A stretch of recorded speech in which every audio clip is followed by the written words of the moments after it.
Self-belief is one of the most important factors to improving at something and becoming proficient at it, becoming better at it, becoming great at it. It's also the one thing you can't really teach. There is the one factor that you can't coach as someone trying to help out. No one can assist you in that. You have to believe in it. The person who says they can do something and the person who says they can't do something are both usually right.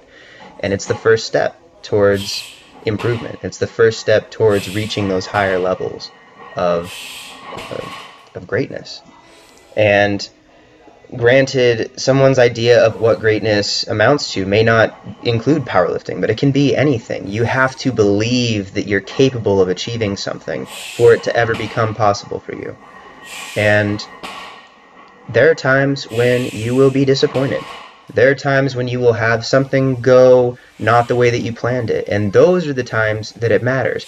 It is easy to believe in yourself when everything's going well, when everything's going right, and all the improvements are happening, or sometimes you surprise yourself and exceed your initial expectation, and you start to dream bigger and look for it. But the times when it matters the most are the times when you're disappointed, the times when you had something in mind and it didn't go, especially if the disappointment is the result of a lack of something that you didn't put enough thought into, and you can look at yourself and say, well, this is my fault, this is why it didn't work, how am I going to get it right the next time? The key is to keep your positive mindset forward, believing that I can do this, I want to do it, it's worth making the fixes, correcting the mistakes, and at times it's worth working even harder and putting myself in a position where it may be uncomfortable. Growth is uncomfortable. It's called growing pains. You go through it when you're a kid.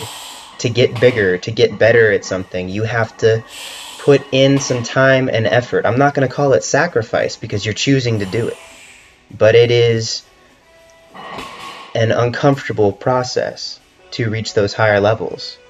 And in the end, you're the only one who can decide whether or not it's worth it. Is it worth it to break your body down? Is it worth it to spend your time and to sacrifice the time of your loved ones, to possibly be at times disappointing to them because you have to put in enough effort on your end to achieve the things that you believe that you can do? And that is all personal. That is all inside yourself. That is all internal, becoming external to the world. You have to realize those expectations and beliefs throughout your effort and throughout the work that you put into something, and no one else can do that for you.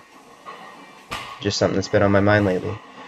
This session, it was a good session. I don't have any real complaints with the exception of my laziness on my top set of 675 the first time.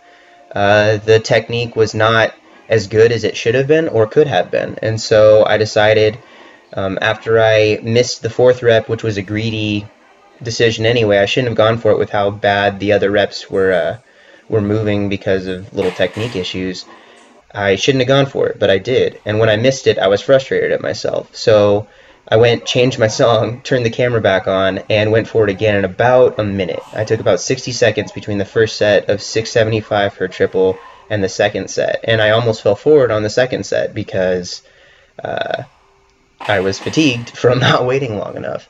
And so I said, well, I'm just going to do it again. So I did the third set a few minutes later, and all I'm looking at is that I just broke a volume PR because I was so convinced that I had more in me that I refused to let it go. And it is a testament to the idea of self-belief. Imagine if your effort matched your ability in the moment that it was correct. And it's also something you have to consider when it comes to not pushing past your level of proficiency and not getting so hyped up that you can't stay focused on doing the things right. If I would have just done the reps correctly the first time, I would have probably hit a pretty big rep PR and been able to walk away.